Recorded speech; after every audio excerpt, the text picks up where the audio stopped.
જય શ્રી કૃષ્ણ, મહાદેવ હર, જય શ્રી રામ, સનાતન ધર્મની જય। કેમ છો બધા મિત્રો? બધા મિત્રો મજામાં હશે અને મોજે મોજને રોજે રોજ હશે। અને આજે છે 15મી ઓગસ્ટ, તો 15મી ઓગસ્ટની બધાને ખૂબ ખૂબ ખૂબ શુભેચ્છાઓ અને જય હિન્દ। તો વિડીયોમાં બન્યા રહેજો। શ્રાવણ મહિનો ચાલુ હોવાથી આપણે છે ને ભોળાનાથને આખા શ્રાવણ મહિનામાં ગમે ત્યારે અનુકૂળ હોય ત્યાં આપણે થાળ ધરીએ છીએ। અને થાળ ધરવામાં બધી રસોઈ હોય, લાડુ, દાળ ભાત, શાક ને બધું જી ભોળાનાથને ભાવતું હોય એવું આપણે બનાવતા હોઈએ છીએ। તો આજે છે ને આપણે થાળ ધરવા માટે રસોઈ બનાવશું મસ્ત મજાની અને ભોળાનાથને થાળ ધરશું। હાલો આપણે રસોઈની શરૂઆત કરી દીધી છે ફ્રેન્ડ। અને મસ્ત મજાની રસોઈમાં આપણે દાળ ભાત બફવા મૂકી દીધા છે અને અહીંયા આપણે લાડવા બનાવવા માટેની તૈયારી કરીએ છીએ। અહીંયા ગરમ પાણી કરી લીધું છે અને આમાં છે ભડકું। તો આજે આપણે બનાવવાના છે લાડવા। હાલો આપણે લાડવાના પીંડિયા વારી લીધા છે, હવે આપણે આ તેલમાં તરી લેશું અને પછી આજે આપણે બનાવી લેશું રસોઈ વહેલી વહેલી। હાલો આપણે રસોઈ અડધે પહોંચી ગઈ છે। દાળ ભાત શાક અને લાડવો તરાઈ ગયો છે, ખજૂર બફાઈ ગયો છે, આપણે ચટણી કરવાની છે, ભજીયા કરવાના છે, રોટલીનો લોટ એટલે પૂરીનો લોટ બંધાઈ ગયો છે અને જો એ બા લાડવામાં ગોળ ભેરવે છે। અને આજે છે ને રસોઈ બધી બનાવી એટલે માખીનો ત્રાસે વધી ગયો નહીં બા? માખી એમાં લાડવાનું હોય ને તાવડા મૂકીએ ને એટલે માખી વધારે આવે। તે અમારે જ માખીઓ એટલી છે કે ફ્રેન્ડ તમારે કોઈને છે જરા કોમેન્ટ કરજો જોઈ। ચોમાસામાં અમે માખીઓ થાય હા તમે ખાઈને જાય એમ કહેતા હોય બધા ને? હા જીવાત ને માખીઓ બધું વહી જાય। સાચી વાત છે, એમાં લાડવો બધું મીઠું હોય ને એટલે જરાક વધારે માખીઓ આવે। આપણે પાઈ ન કરીએ એમને એમ કરીએ ગોળ।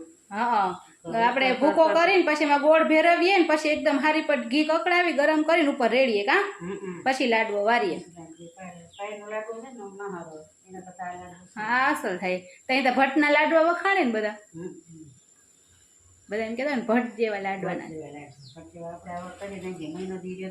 બગડે ને કડક એકદમ ઘી કકડાવી ને એટલે બગડે નહીં, અમારે કેમ બગડી જાય ઘી કકડાવી હારી પડે અને એ ઘી હારી પર કકડાવે ને જો આપણા લાડવાનો સ્વાદ અલગ આવતો હોય એની બધા લાડવાનો સ્વાદ અલગ આવે। એટલે આપણે જમવા જતા હોય ને ભાદરવા મહિનામાં તેમ કે લાડવો તમે તમારો કરો ને એમાં અમારે થોડોક કરજો નહીં? હાલો તો તમે વિડીયોમાં બન્યા રહેજો ને, અમે હવે મંદીએ જલ્દી રસોઈ કરવા। જો બા લાડવા વારવા માંડ્યા છે ને ઘણા બધા વારીએ લીધા છે, હારી પટ ઘી ગરમ કરીને નાખ્યું છે ને લાડવાની સુગંધ એવી છે ને આખા ઘરમાં આવે છે કા બા? હા ડ્રાયફ્રૂટ નાખીએ ને તો છોકરા નથી ખાતા, ન કરતા ડ્રાયફ્રૂટ નાખીએ એમ કે અમને આડું આવે। હા ઓલામાં બધા કચરા લાગે, બાકી પડીકા કચરા ના લાગે। હા એવું હોય બરાબર છે, સરસ મસ્ત કલર અસલ આવશે, તરાણો અસલ છે એકદમ આખો કરીને ધીમે તાપે અસલ લાગે। સરસ। હાલો તો આપણે છે ને રસોઈ થઈ ગઈ છે કમ્પ્લીટ અને જો અહીંયા થઈ ગયા છે ભજીયા અને પૂરી આપણે બનાવીએ છીએ। થોડાક ભજીયા કરી લીધા, થોડાક આપણે જરાક પછી કરશું, ગરમ ગરમ ખાવાના હોય ને એટલે। અને છોકરાઓને આજે નિશાળમાં રજા છે અને આપણે મહાદેવનો થાળ કરીએ છીએ। જો કેવી પૂરી ફૂલી, એટલે પૂરી મસ્તીની ફૂલે છે કે ના પૂછો વાત। બધી રસોઈ થઈ ગઈ છે, મમ્મી હવે ભરે છે ટિફિન। આપણે ભોળાનાથને ટિફિન ધરવાનું છે, આજે થાળ ધરવાનો છે એટલે અહીંથી જો આપણે લઈ જવું અઘરું એવું પડતું હોય ને ટિફિન ભરી ને તો વાંધો ના આવે। જો આ બધી રસોઈ થઈ ગઈ છે, દાળ ભાત શાક સંભારો પૂરી ભજીયા ને સૌથી સ્પેશિયલ કેળાનું રાયતું છે અને એ આપણે ભોળાનાથને ખાસ એટલે ખાસ ધરવું જોઈએ।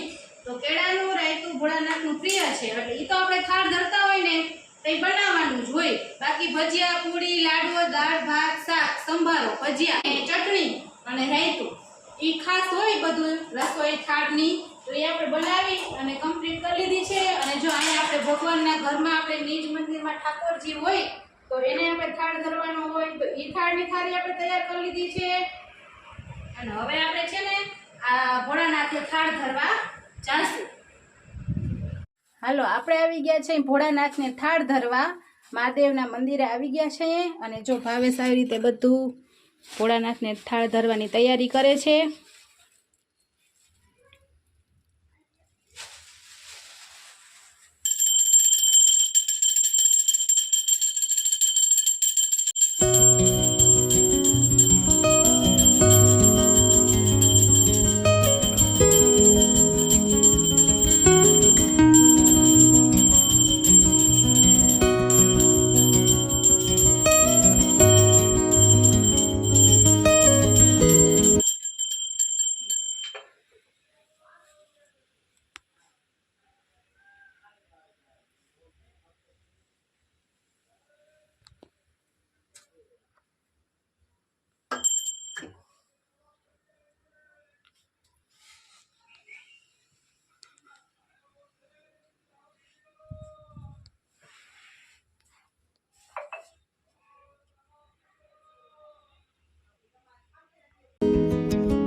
છોકરા તમે જમવા બેસી ગયા?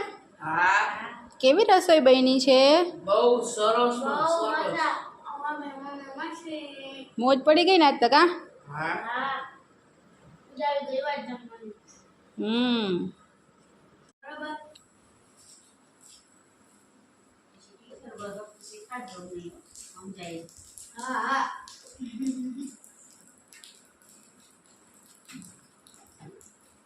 એટલે જો આવી છે નીચે આપેલી રચનામાં ખાલી જગ્યા થશે તો જો કાનાજી સુણે એમાં 5 સરવાળો કરતા જાવ તમે ના કરતા પેલી ખાલી જગ્યામાં 5 કાનજી સુણે પછી કોયલ કેરી કુંજ એટલે 7 પછી વત્તા કેરી બગીચે એટલે કે પાછા 5 તો 5 ને 5 10 10 ને 7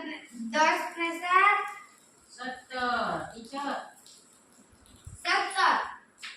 જવાબ આવશે 17 અને હવે એમ પ્રશ્ન પૂછાય કે હાઈકુમાં કુલ ખાલી જગ્યા અક્ષર આવેલા છે જો 17 જો બધાના જવાબ લખી દો ખાલી જગ્યામાં લખવાનું 17 ખરા ખોટામાં એમ પૂછાય કે છે ને હું પૂછાય હા ખરા ખોટામાં એવી રીતે પૂછી શકાય કે જો કુલ હાઈકુમાં કુલ 17 અક્ષર આવે છે તો સાચું આવે અને એમ પૂછાય કે હાઈકુમાં કુલ 16 અક્ષર અથવા તો 15 અક્ષર આવે છે તો ખોટું આવે બરાબર. અને હવે તમને ઈને પ્રશ્ન પાછો વિકલ્પમાં પૂછાય તો એવી રીતે પૂછાય કે હાઈકુમાં કુલ કેટલા અક્ષર આવે છે ઓપ્શન 6 5 10 કે 17 તો એમાં આવશે 17 બી એવી રીતે આવશે વિકલ્પમાં બરાબર. અને જો પ્રશ્ન પૂછાય કે હાઈકુમાં કુલ ખાલી જગ્યા અક્ષર હોય હાઈકુમાં તો એવી રીતે લખવાનું કે હાઈકુમાં કુલ 17 અક્ષર હોય છે. આ જવાબ છે ને બધા જ છે પ્રશ્ન નથી આ ડી છે તો બધે એક રફ નોટમાં લખી લો ખાલી જગ્યામાં 17 આવે અને એમ પૂછાય કે